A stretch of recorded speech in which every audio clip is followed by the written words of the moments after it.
Did you know there are 3.38 million people who play video games worldwide? And yes, we've all heard about the negative impacts playing video games can have on gamers, especially young gamers. As someone who's played video games for as long as I can remember, I started to think, could playing video games have positive effects on the young people that play them? In my speech, I'll be telling you about the discoveries on how video games can positively affect gamers of all ages, but more specifically, the positive effects gaming can have on the youth. Most oftentimes, video games are viewed as not such a good way to pass time, but there is more to the story.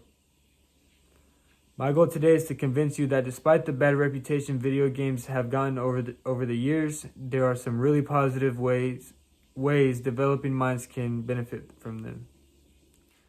To support this, first I will contrast on some of the negative effects of gaming.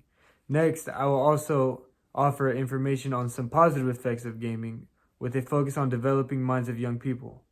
Finally, I'll give a real-life scenario of why playing video games can offer value to growing minds. To be fair, before I can talk about the positive effects of gaming, I have to talk about the negative effects of gaming. Here are some examples of the negatives of gaming. Gaming can affect your mental health. According to an article titled The Health Effects of Too Much Gaming, published on December 22nd, 2020 by Peter Grinspoon, a few of the mental aspects of gaming can cause are gaming addiction, depression and/or anxiety, and sleeping problems. There are also physical concerns of gaming. In an article titled Not Quite Game Over, Preventing Esports Injuries, on the New York Institute of Technology website, posted on January 17, 2019 by Kim Tucker Campo, they found that esports players are just as likely as traditional athletes to get overuse injuries.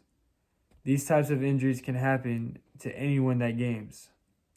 Injuries like eye strain, neck and back pain, wrist and hand pain are all risks of injuries of gaming. It's easy to be on a game for hours and lose track of time, putting any gamer at risk of injury. Negative effects of gaming is an unfortunate reality. Now that we have some of the risks of gaming, let's get into the benefits and the way video games can positively affect the youth.